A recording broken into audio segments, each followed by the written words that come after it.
2, 1. Estamos começando mais um episódio do nosso Pode Ser Top e hoje estamos aqui com a nossa psicóloga.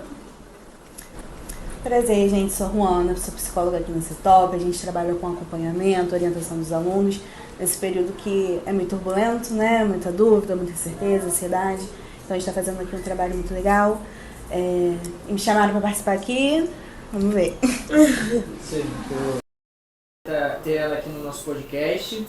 Hoje a gente vai falar sobre alguns temas, né? Vai ser sobre saúde mental, relacionamentos, sobre a cultura pop, os desafios da adolescência e o bem-estar. Pode começar. Relacionamentos. Eu queria saber a diferença entre uma amizade e uma amizade só por interesse. A relação envolve interesse, né?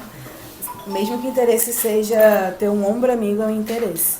Mas eu acho que sempre a gente tem que entender o que a gente quer, né? É uma amizade sem uma troca ou financeira, ou para galgar certas coisas, uma amizade só para conversar.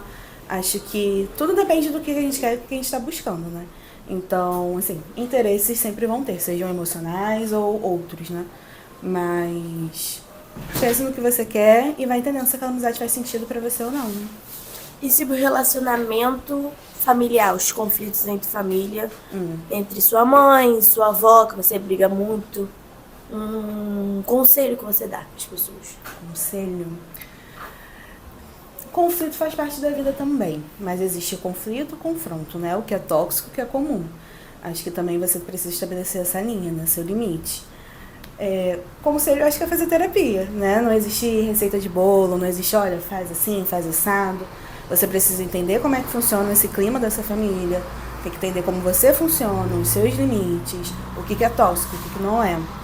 Mas é isso, é terapia, trabalhar a comunicação, trabalhar a sua independência, tanto emocional quanto financeira, né? Pra você talvez criar novos laços mais saudáveis, que façam mais sentido. Também agora sobre a saúde mental e a ansiedade antes de provas, eu gostaria de que você pudesse explicar um pouco pra gente sobre, às vezes, a pressão, sabe? Que os professores sentem, que os alunos também sentem, às vezes, em questão de, em algumas, um exemplo, um aluno está numa sala de aula, porém ele não tem uma tendência muito boa em uma certa matéria, então ele fica meio perdido. Gostaria que você pudesse dar uma Orientação sobre isso. De novo, eu tô falando que as coisas são muito comuns, né? A ansiedade também faz parte. As emoções, elas existem ali. Só que em extremo, a gente trava, né? Não funciona. Então, de novo, terapia ajuda, né? A gente a lidar com essas ansiedades e tudo mais. Mas a entender realmente, poxa, essa é uma matéria, é um problema que eu tenho em todos os meus contextos. Será que vai por talvez uma dificuldade educacional ou de desenvolvimento? Mas é aquilo, né? Eu sempre falo que a gente tem que fazer a nossa parte. Então, dentro das suas possibilidades, faça o seu melhor. Tenha bons diálogos com o professor, para ele também entender a sua dificuldade, entender o que pode ser feito ou adaptado para você. Porque, enfim, a gente passa realmente por essas dificuldades, né? Sei lá, a questão da ansiedade, faz uma respiração antes, tenta beber uma aguinha gelada, isso tudo acaba ajudando. É verdade, porque pedir ajuda não é demonstração, não é questão de fraqueza, sabe? Na verdade, tem que ter coragem para fazer isso. Coragem né? para fazer isso, Sim. É verdade. Algumas maneiras simples para relaxar, qual você acha que seria? Relaxar. Respiração ajuda muito. Parece uma coisa meio boba, né? Como assim não respira, mas quando a gente tá muito estressado, muito nervoso, a gente dá uma descompassada. Então, calma os ânimos. Puxa o ar pelo nariz, solta pela boca. Coisas geladas realmente ajudam, sabe? Beber uma água gelada, banho gelado, às vezes até botar o gelinho na palma da mão, abrir e fechar, dá uma ajudada também. Atividade física, não necessariamente vou para uma academia, mas vai caminhar, vai ficar um pouquinho lá fora, sai da tela também, dá uma acalmada nos ânimos. É uma das coisas que no dia a dia a gente consegue fazer, né? Pegar um pouquinho de sol. É verdade. Desafios da adolescência, que você diz, tipo assim, bullying na escola, como você, tipo assim, um adolescente, como você vê que a mãe quer, faz curso, tem que ir pra escola, porque 500 você tem coisas. aí como você dar um conselho para o adolescente se pôr numa rotina que ao mesmo tempo é uma correria para cá, uma correria para lá, pega ônibus, ainda mais um adolescente que mora longe das coisas que tem que fazer. Que orientação poderia ser para melhorar a rotina? Depois a gente fala do bullying. Tá. A nossa vida é feita de ciclos, né? Realmente vão ter ciclos que a gente vai ter mais tempo, tem ciclos que a gente vai ter menos. Então, entender também, assim, é uma coisa que vai passar, mas realmente tem fase da vida que é mais correria, né? Mas, de fato, a gente não consegue abraçar o mundo, né? Realmente, assim, é uma fase que todo mundo quer que você faça tudo, às vezes por ser frustrada, eu não fiz, eu quero que meu filho, meu sobrinho, enfim, faça. Mas a gente precisa entender também, né? Qual o sentido daquilo. Poxa, aquela clássica de quem faz tudo não faz nada. Então, no que você vai focar, no que realmente você vai seguir. Descanso não é um merecimento, né? É necessidade. Então, criar nessa rotina, nem que seja 10, 15 minutinhos, sabe? Você não fazer nada importante, ter ali um fim de semana de lazer. Lazer é sair, gastar dinheiro? Não, conversar com um amigo, acordar um pouquinho mais tarde. É importante também, né? Às vezes é difícil explicar pra família, às vezes é difícil a gente aceitar isso também, mas não é um processo, é um trabalho. Então, ao mesmo tempo, ter isso de, poxa, eu vou compreender que realmente é um período mais corrido e eu vou descansar depois, mas eu também não posso me sobrecarregar porque eu preciso ter o meu depois, né? Então, eu preciso ter vida. Descanso é importante. E sobre o bullying da escola? Porque sempre tem aquele amiguinho, mas ela é gorda, mas ela tem cabelo ruim, ela é careca. Sim, entendeu? Tem vários bullying formas, tipo assim, uma coisinha de nada pode virar, aquele reboliço todo. Né? E acaba que a pessoa fica se abaixando sua própria autoestima. Sim. Porque a pessoa fala e fica, mas eu tô gorda, eu tenho que parar porque o meu amigo falou que eu tô gorda, que eu tô isso, que eu tô aquilo. A gente vai se diminuindo, né? Vai se comparando. Acho que o combinado que todo mundo tinha que ter era que, assim, da aparência do amiguinho a gente não fala, né? Seja até pra falar bem ou mal, não fala. A gente não sabe o que isso vai gerar na outra pessoa, a gente não sabe o que é um ponto sensível, o que não é. Óbvio que dentro das nossas relações a gente tem intimidade, às vezes, pra falar uma coisa ou outra, mas é uma coisa muito sensível, era bom não falar. Acho que hoje um desafio da adolescência nessa questão do bullying é a internet no geral mesmo, né? Porque, assim, antigamente ficava naquele bate-boca e acabou. Não acabou, né? Mas era mais contido. Hoje é uma coisa que dissemina muito mais rápido. Então, acho que é um cuidado social presencial e social virtual, sabe? Que a gente tem que ter. Mas, como ele falou, sabe? Pedir ajuda não é vergonha nenhuma, na verdade é muita coragem. Então, comunica com alguém, nem que seja um professor que ri das minhas piadas. Então, vai lá, fala com ele, conversa com a família, conversa com uma direção. De novo, procura terapia, porque realmente são coisas que mexem com a nossa cabeça. A gente tem começa a se olhar para uma outra lente, uma lente muito feia, né? Que é essa do outro. E o bullying é complicado, né? Às vezes a pessoa também tá ali descontando algo que ela passa. Então, assim, é um ciclo de violência ali, né? É uma rede muito doentia para quem faz e para quem sofre. Então, procurar ajuda é a melhor coisa. O bullying, ele é muito difícil na situação do bullying, porque já teve registros de pessoas que se mataram, que mataram outras pessoas. Então, é uma coisa que é muito importante mesmo de se lidar. Sim. E a gente começar a ter essa noção da nossa responsabilidade, porque é isso, assim, é uma coisinha que a gente fala, a gente não sabe o que vai gerar no outro. E aí depois a gente vê vidas se acabando, poxa, por um comentário que você não foi responsável de pensar antes de fazer. É importante também, poxa, roda de conversa, ver filme, ver série sobre, né? Às vezes a arte consegue ajudar a gente a entender coisas que a gente não consegue no dia a dia, porque é uma questão de saúde, né? O bullying é uma questão de saúde. A cultura, né? Pop, Sim. música, séries, é algo que muda bastante, que distrai a mente, né? É uma forma de se expressar, né? Exato. Que às vezes a gente não consegue falando, pela arte a gente consegue. Correto. Jogos também, né? Também. Febre também mudam. Né? Sim. Tudo em equilíbrio é muito bom, né? Então, assim, através de jogos você tem ali seus amigos, você tem talvez algo para se inspirar, criatividade e tudo mais. Então, tudo usado em equilíbrio é ótimo. Né? Sim. Também é muito importante, né? Correto. O que você, tipo assim, uma pessoa, vamos supor, que tá em depressão, você, tipo assim, coisas que você aconselha ela a fazer? Coisas. Primeiramente terapia, porque É um período difícil, né? Esses das crises depressivas, ter esse transtorno é uma coisa muito também sensível.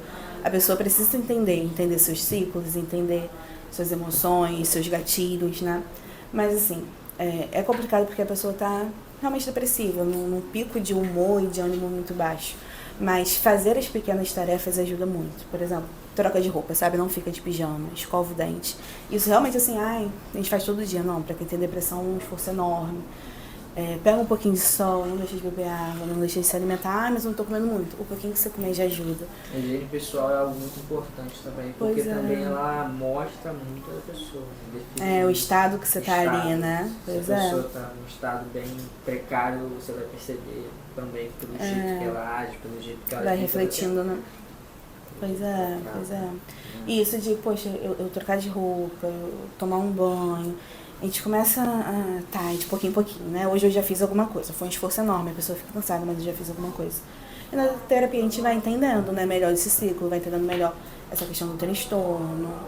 E aumenta a confiança também, né? Aumenta a confiança. O bem-estar da pessoa, ela fica mais... Às vezes ela pode até se sentir excluída de alguns grupos sociais, mas com essa confiança, né, que ela vai criando em si mesma, com a higiene pessoal dela mesma, vai mudando os hábitos e isso...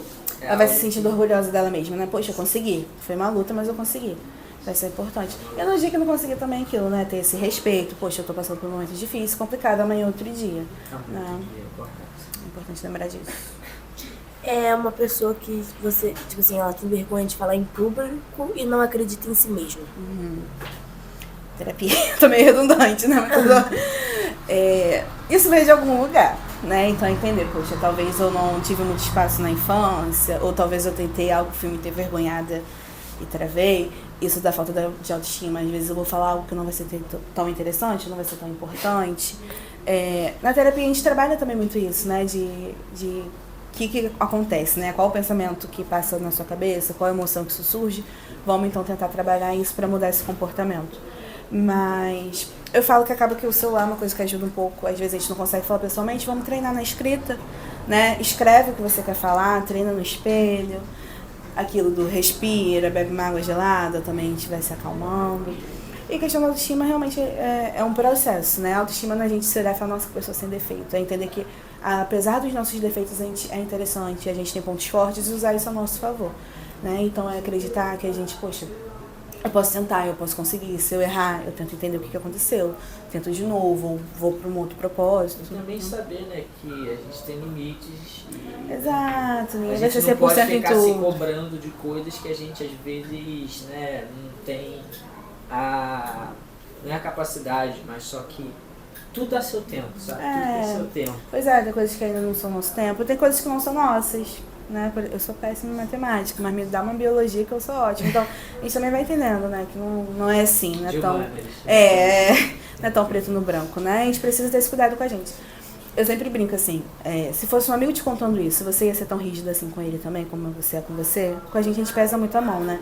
Com o outro a gente tenta sempre, acontece, faz parte, tudo de novo, você tem tal coisa boa, e com a gente não, é o fim do mundo. Então, parar de ser tão cruel com a gente também, a gente precisa ser nosso amigo antes de mais nada, né? Boa versão, tá? Tudo tá bom, então. Fica aberto. E o que você diz sobre um adolescente, tipo assim, vamos supor, ela tem 15 anos e tá num relacionamento que a mãe, tipo assim, deixa fazer tudo. Mas só que é aquele relacionamento tóxico, briga e a mãe não sabe. Mas é um namoro mesmo. É, um namoro mesmo na adolescência. E a mãe não sabe? A mãe sabe, mas só que não sabe que tem aquelas brigas, que eles brigam toda hora, que ele fica, tipo assim, diminuindo ela. É uma coisa complicada, porque assim, 15 anos não é mais criança, mas também não é adulto, né? Então precisa ali ter uma certa supervisão. Óbvio que precisa ter liberdade para criar seus vínculos e tudo mais. Mas é importante ainda ter aquele suporte ali, né? Ela ainda está entendendo, poxa, o que é amor, o que é relacionamento, o que eu quero. Então é importante a família estar perto, buscar saber mais, ouvir, aconselhar. Eu não sei nada, eu não tenho noção de como fazer isso. Então põe sua filha no psicólogo, ou em algum grupo que possa ajudar a entender um pouco mais, né, sobre o que ela está passando. Mas assim, gente, relacionamento tóxico, ele começa muito sutil, né? Então, às vezes, a outra pessoa não sabe porque também quem está passando por aquilo não sabe, né? De novo, é uma coisa muito delicada. ter esse acompanhamento é legal pra pessoa ir se tocando de, poxa, isso aqui ultrapassou meu limite, isso aqui não foi legal. É bem compreensível esse tipo de coisa, porque às vezes a gente, relacionamento à distância, eu já tive também, né, um acontecimento desse, e é algo muito difícil, porque você fica meio que preso, você tem confiança, né? Confiança, você fica meio lá. Aquela esperança, né? Vai me dar, vamos tentar mais uma vez. E realmente isso é importante. Mas quantas vezes você precisa pra cair na... Pra cair na real, que não vai dar certo. Pois é. E é complicado, porque a pessoa tá vivendo ali, a gente por fora às vezes vê a parte ruim, a pessoa tá vivendo a parte boa também. Então aquilo, poxa, será que vale a pena? É um processo difícil, que a gente não pode nem ficar julgando, né? Tipo, fulano é burra, fulano é otário. Não, fulano tá passando por um momento complicado. Precisa de apoio, precisa de suporte, né? Não... E sobre a dependência emocional? Uma pessoa, tipo assim, você, tipo assim, já virou rotina você ficar com a pessoa.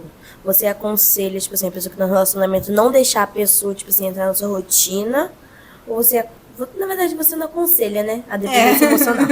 Mas só que que questão você aconselha a pessoa na dependência emocional que você tem? Tipo assim, eu não consigo viver sem ele, eu não consigo fazer nada se ele não estiver falando comigo. Eu não vou dormir se ele não tá falando comigo. Eu não vou conseguir fazer nada se ele não estiver falando comigo. É uma dependência muito pesada, né? É difícil. É difícil. Pequenas coisas ajudam. Às vezes poxa, eu vou fazer uma comida sozinha, eu vou ligar para uma amiga.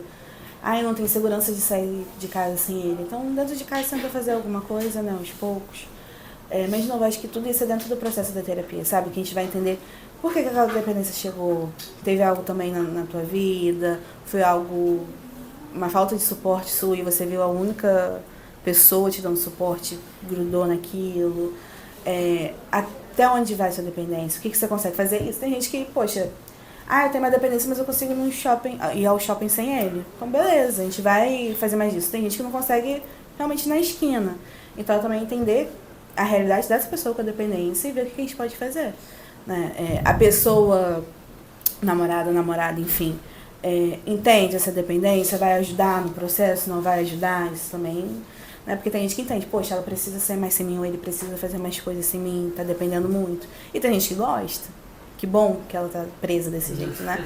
Então, acho que também entendeu esse parceiro. Poxa, ele realmente vai ser parceiro nesse processo ou não?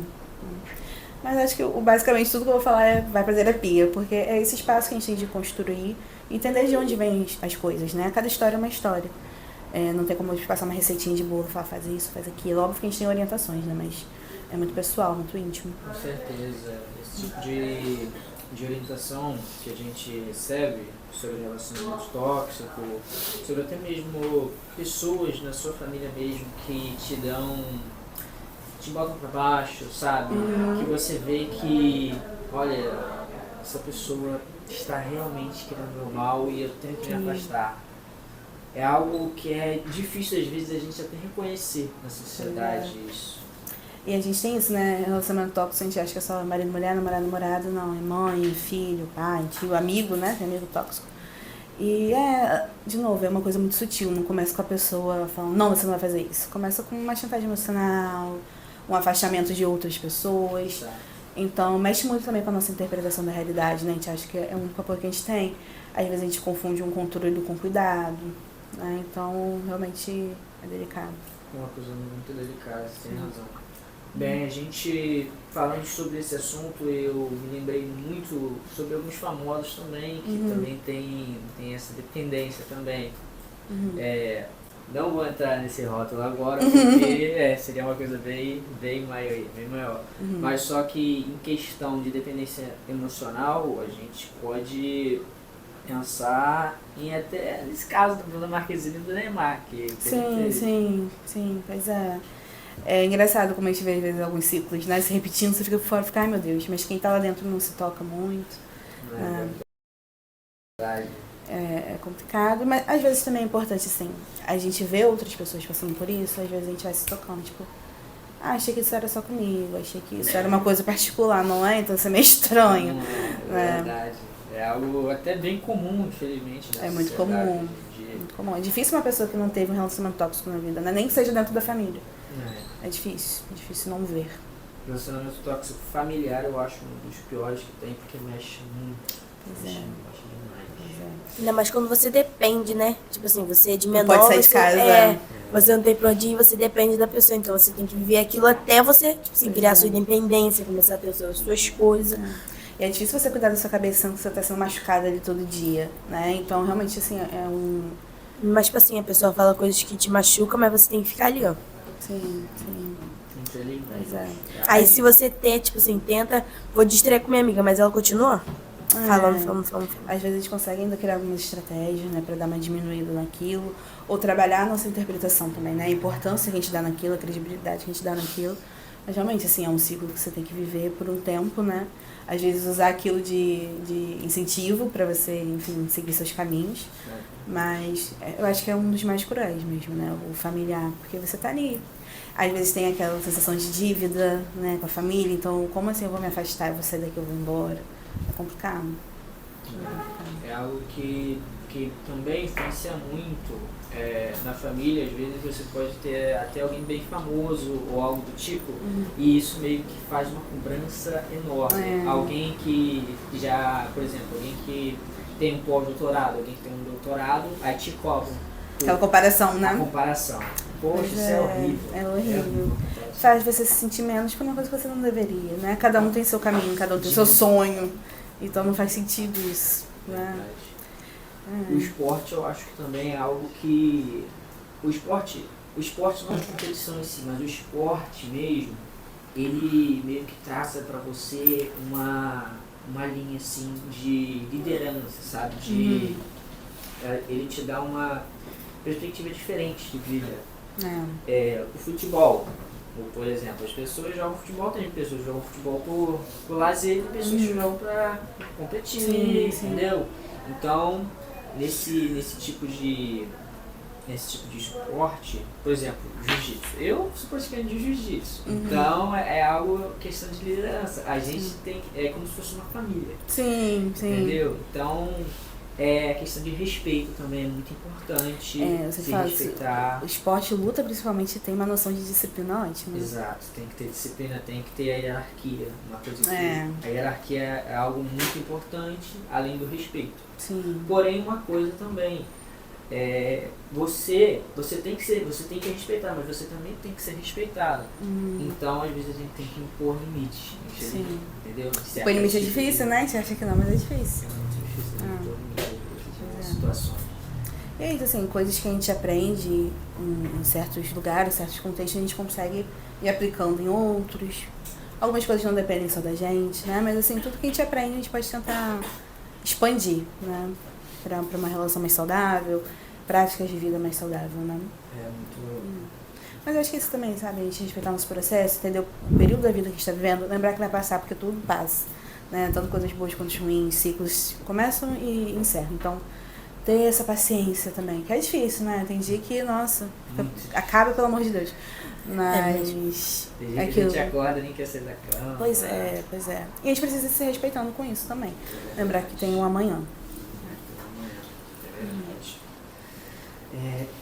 Você gostaria de falar sobre outro tópico?